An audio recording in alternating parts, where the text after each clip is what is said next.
Yes, good afternoon everyone. Today we will continue from question number 4 of exercise 13.2. And question number 4 is express each of the following as a product of prime factors only in exponential form. Means ये आपको दिया है 108 first part 108 multiply 192. हमने इनको express करना है as a product of prime factor and in exponential form. मतलब उसको सिंप्लीफाई नहीं करना है, एक्सपोनेंशियल फॉर्म में रखना है. तो इसका मतलब क्या है कि हमें 108 का भी प्राइम फैक्टर बनाना पड़ेगा और 192 का भी प्राइम फैक्टर बनाना पड़ेगा. क्लियर? तो फर्स्ट ऑफ ऑल हम इन दोनों का प्राइम फैक्टर फाइंड आउट करेंगे and then we will move further. So first of all, prime factor of 108, 254s are 108, 227s are 54, 3 9s are 27, 3 3s are 9, 3 1s are 3. Right?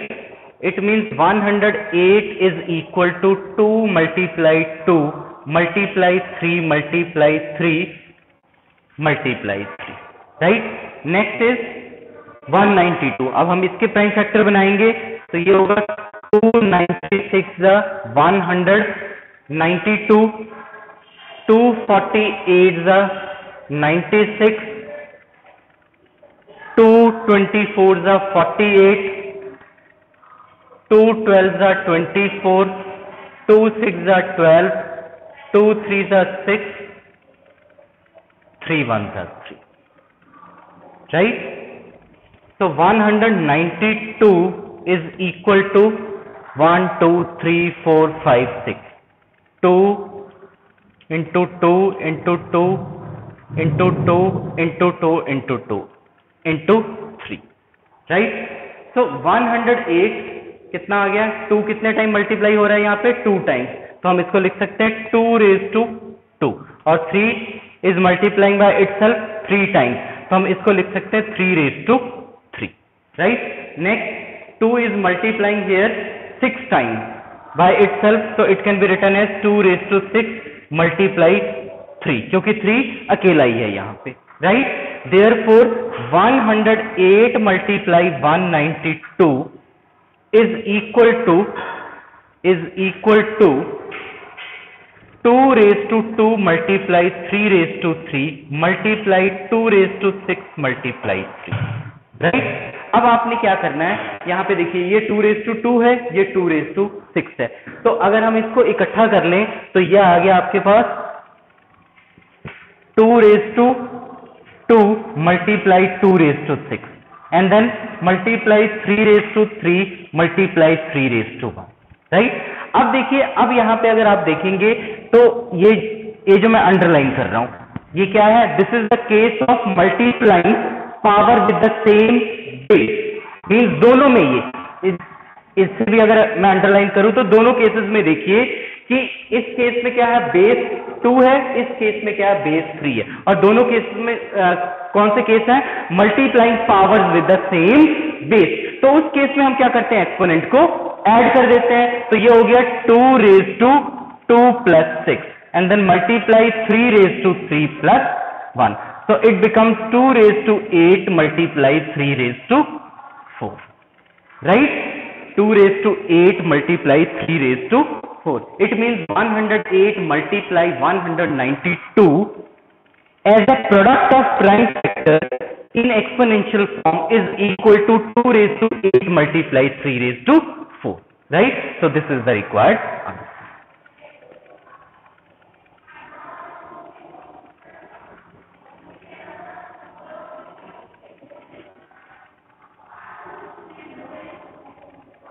Next हम question 4 का second part करेंगे. Question number 4 second part.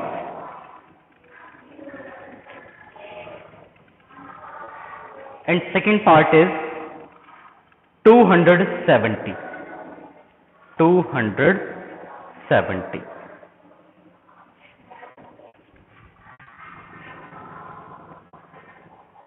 इसको भी हमने express करना है as a product of prime factors only in exponential form. तो इसके प्राइम फैक्टर बनाइए तो यह आ गया 270 2 270, 3 45 135, 3 15 45, 3 5 15, 5 1 5, right? So 270 is equal to 2 multiply 3 multiply 3 multiply 3 multiply 5. यहां आप देख सकते हैं 2 और 5 अकेला ही नंबर है यहाँ पे प्राइम फैक्टर, तो 2 और 5 को हम एज इट इज रख लेंगे और इसको ऐसे भी लिख सकते हो 2 raised to the power 1 multiply 3, here 3 is multiplying by itself 3 times, so it can be written as 3 raised to 3 and then multiply 5 raised to 1. Clear? So this is the required answer.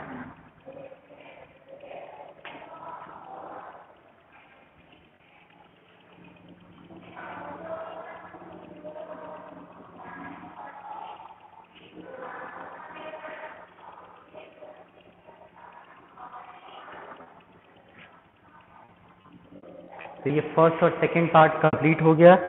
Next हम एक और part करेंगे। अब जिन बच्चों को समझ आ गया ये फर्स्ट और सेकंड पार्ट, वो थर्ड पार्ट अपने आप कर सकते हैं इजीली, कोई उसमें मुश्किल नहीं आएगी आपको, इजीली आप कर सकते हैं। दोनों के आपने प्राइम फैक्टर करने हैं and then express as a product of prime factor only in exponential form, right?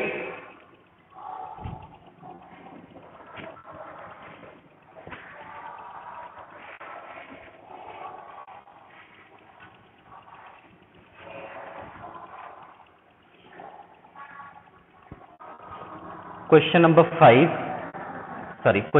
4, third part. 729 multiply 64. 729 multiply 64. पहले हम 729 का प्राइम फैक्टर बनाएंगे। 3 243 729, 381 243, 327 81, 3 9 27, 3 3 9, 3 1 3। इसी तरह 64 के प्राइम फैक्टर बना लें आप। 64 2 32 64, 2 16 32, 2 8 16, 2 4 8, 2 2 4, 2 1 2, right? Therefore 729 multiply 64 is equal to 3। यहां देखिए कितने टाइम्स मल्टीप्लाई हो रहा है, 1 2 3 4 5 6, 3 multiply 3 multiply 3 multiply 3 multiply 3 multiply 3, and here 2 is multiplying by itself 6 times. 2 multiply 2 multiply 2 multiply 2 multiply 2 multiply 2, right? So it becomes 3 raised to 6 multiply 2 raised to 6, right? Hence 729 multiply 64 can be expressed as a product of prime factor in exponential form as 3 raised to 6 multiply 2 raised to the power 6. So this is the required answer.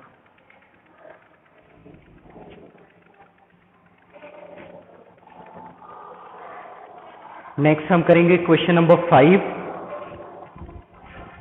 First part. Question number 5, first part.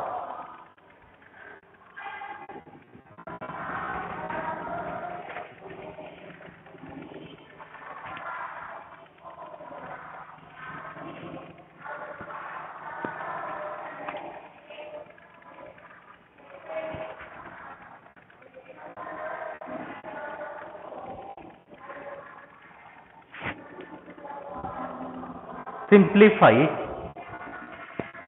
2 raised to 5 and then raised to 2, multiply 7 raised to 3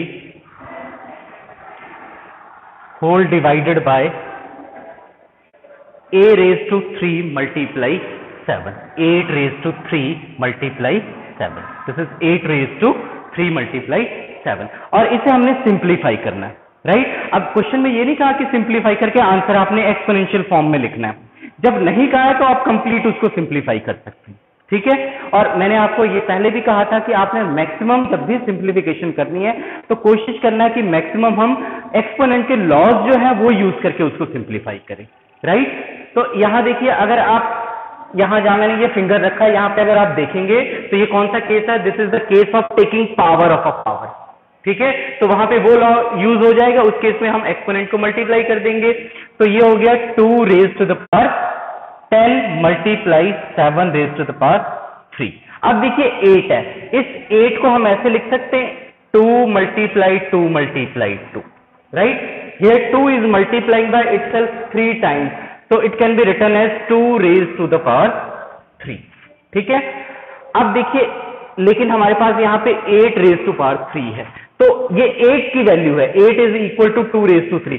further हम इस 8 raised to 3 अगर करना हो तो ये हो जाएगा 2 raised to 3, इस 8 की जगह हमने ये रिप्लेस कर दिया, ठीक है। इस 8 की जगह सिर्फ ये वैल्यू रिप्लेस कर दी और फर्दर कितना एक्सपोनेंट है उसका 3 and then raise to the power again 3। तो यहां पे हो जाएगा 3 3 जा 9, तो ये बन गया आपका 2 raise to 3 and then again raise to 3 multiply 7। तो ये हो गया 2 raise to the power 10 multiply 7 raise to the power 3 whole divided by 2 raise to 3 and then again raise to 3 कितना हो गया 2 raise to the power 9 multiply 7, ठीक है। अब यहां पे हम फिर से लॉ ऑफ एक्सपोनेंट यूज कर सकते हैं। इसको अगर हम ऐसे सेपरेट कर लें 2 raise to the power 10 over 2 raise to the power 9 multiply 7 raise to the power 3 over 7 raise to the power 1, ठीक है। अब देखिए ये दोनों केस जो मैंने सेपरेट किए हैं, ये कौन से केस है, this is the case of dividing power with the same base.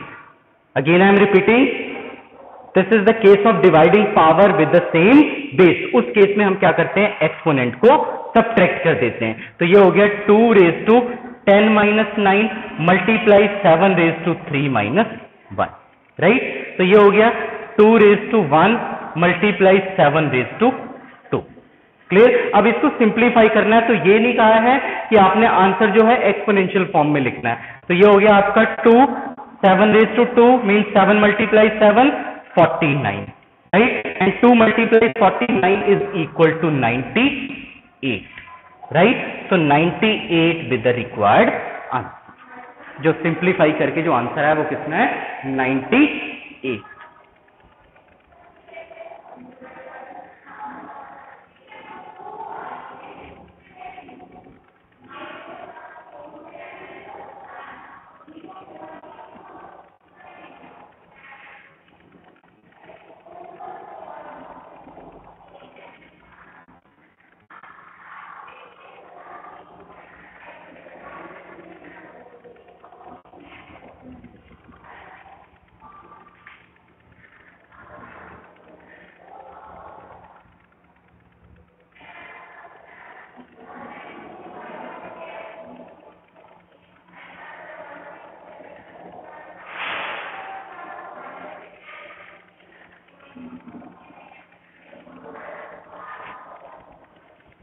Next is question number 5, second part. Question number 5, second part.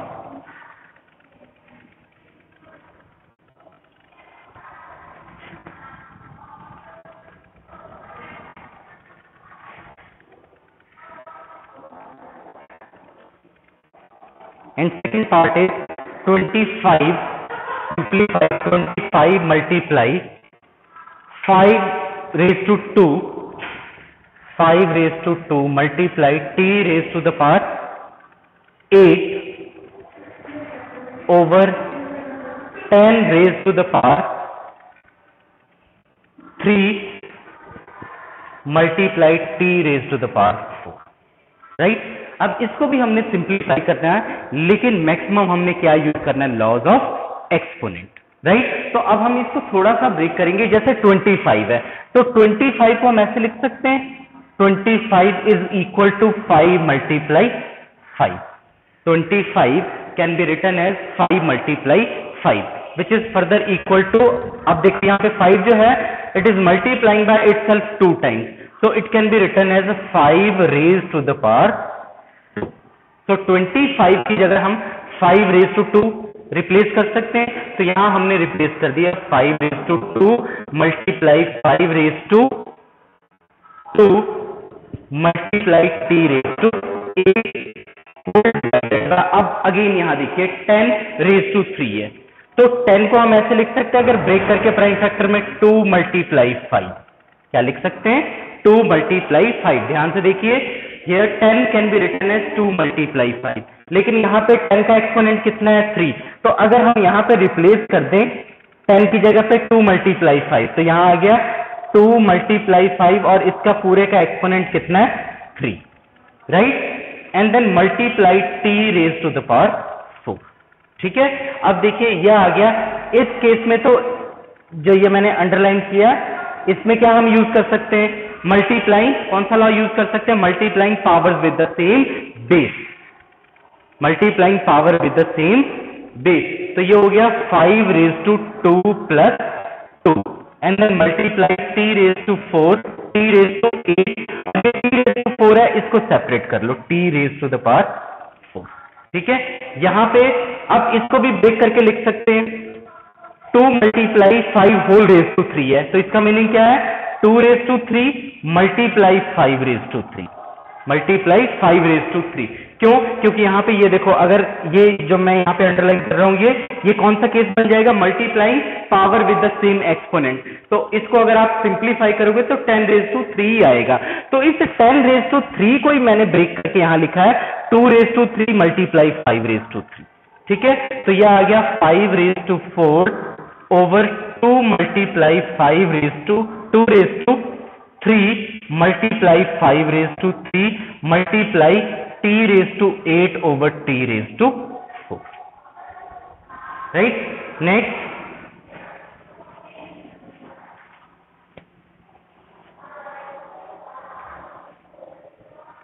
अब देखिए यहां पे 5 raised to 4 और 5 raised to 3, इसको भी सेपरेट करके लिख लें. यह आ गया 1 over 2 रेज टू 3, इसको सेपरेट करके लिख लिया, multiply 5 raise to 4 over 5 raise to 3 multiply t raise to 8 over t raise to 4.